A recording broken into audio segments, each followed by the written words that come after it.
Jews and Arabs, and how Jews and Arabs can live peacefully side by side together as brothers and sisters. My name is Sofia Salma Khalifa, and this is my story. I'm a Muslim Arab growing up in Israel. I'm a mother of two, and I have a master's from Stanford University.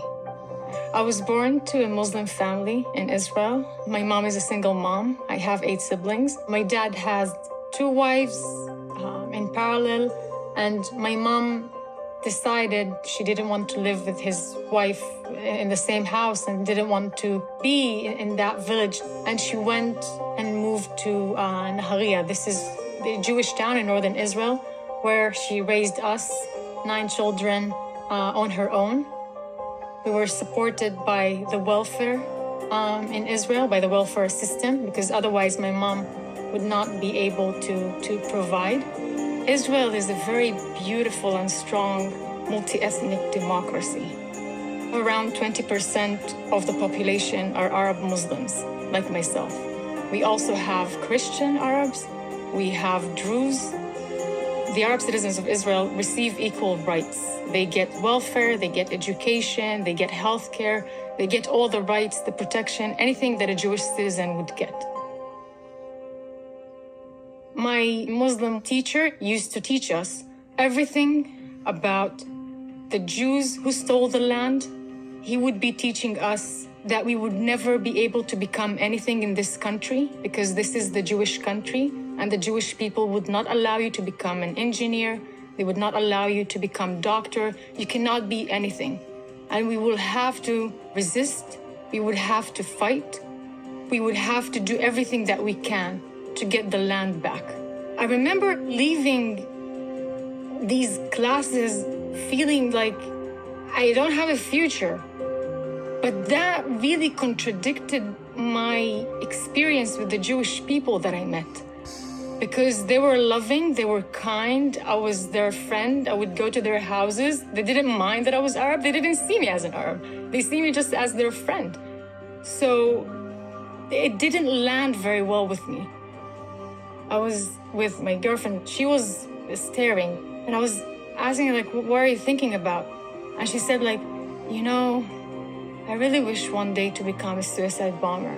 I really wish to become a shaheed one day.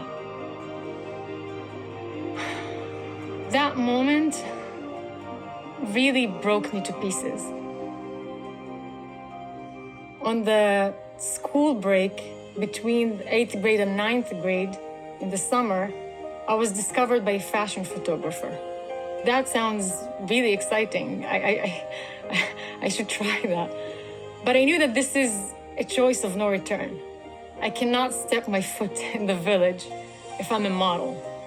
I traveled to Europe for work, and I spend a lot of my time in Tel Aviv. My uncle, my mother's brother, he threatened to cut off my head for dishonoring the family. And he obviously could not do that because we live in Israel, and Israel protects women. When he said that to my mom, she told him, "You won't even touch a hair on her head." I felt so empowered by her.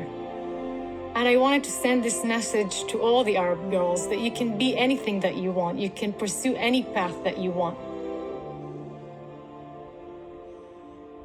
It's very important to note that Israel pulled out of Gaza completely, unilaterally in 2005. They uprooted all the Jewish citizens who used to live in Gaza. All of them. All of them were taken out forcefully. After 2005, there was no Jew alive or dead in Gaza. They even take out the graves of the Jewish people because they didn't know what is going to happen to the graves. And this was a test case to see how a self-governing Gaza would look like. Gaza is a very fertile land. They had greenhouses that used to export flowers to all of Europe. And the hope in Israel was that we're hoping that Gaza can become the Singapore of the Middle East, this tiny country that has this very good economy with all the greenhouses, and they have the most beautiful beaches in the region, and they can go and fish, they can build, we're going to help them in tech. This is our path for peace. Days after the Jews, left Gaza, Hamas went and burned out all the greenhouses. They burned everything to the ground because this was the Jews' greenhouses before.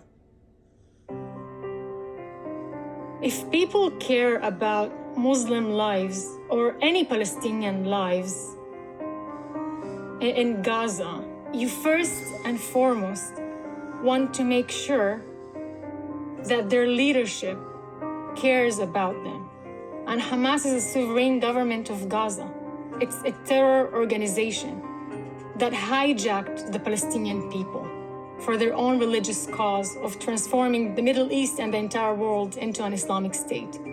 Palestinians don't have the right to say the truth. They cannot openly speak about the atrocities that Hamas is doing to them. If they speak against it, they're dead. People keep saying, if you're calling Hamas a terror organization, this is Islamophobia. No, this is not Islamophobia, this is the fact. I love Muslim people, I'm a Muslim. My family is Muslim, and I'm still condemning what Hamas did. Why people cannot see the truth about this situation? A lot of these people come from a reality that they teach you from a very young age to hate the Jews. The Jews stole the lands to the Palestinians. The Jews are responsible for all the atrocities in the world, and we just need to destroy them. So some of the people are brainwashed, and they're sometimes blinded to their own anti-Semitism. They say, I'm not anti-Semitic, I'm anti-Zionist. Now, what does that mean? It's like saying, I'm for women, but I don't think they should have rights. Because Zionism means that you believe in the Jewish people's right to have a state where they're safe and free from persecution, right? So how can you stand for the Jews and not wanting them to be able to defend themselves? And the other side, I think it's like a herd of sheep who are just like following whatever sounds good to them. And they think that Hamas is the weak part, Israel is strong, and thus we need to support the weak. The weak could be a terror organization. And they're not that weak after we saw what they were able to do on October 7th. The everyday American should care about this because the West is going to be next. Israel is just the first. Some of the countries, the Arab countries, or let's take for example Iran, calls Israel the small devil and America the big devil. Is this what we want to support in this country? I hear a lot of people calling Israel an apartheid state. Maybe let's start with explaining what is an apartheid. It's a discrimination based on race. Arabs in Israel, who constitute 20% of the Israeli population, they're equal citizens. They're getting all the rights from Israel. They have education, healthcare, welfare, full rights, full protection. They're equal citizens for everything. Where's the apartheid? I'm very proud in being Arab. I'm very proud about being Muslim. But all I needed as a child, as a human being, to realize my full potential was give me the security, the safety, the education. Give me the opportunity. Israel gave me everything. I'm the product of peace between Jews and Arabs, and how Jews and Arabs can live peacefully side by side together as brothers and sisters. As an Arab Muslim, it's very important for me to speak out about these topics, to support Israel. You have to speak the truth. You have to stand with justice. I know the truth. People who didn't live in Israel don't know the truth. And we need to fix it.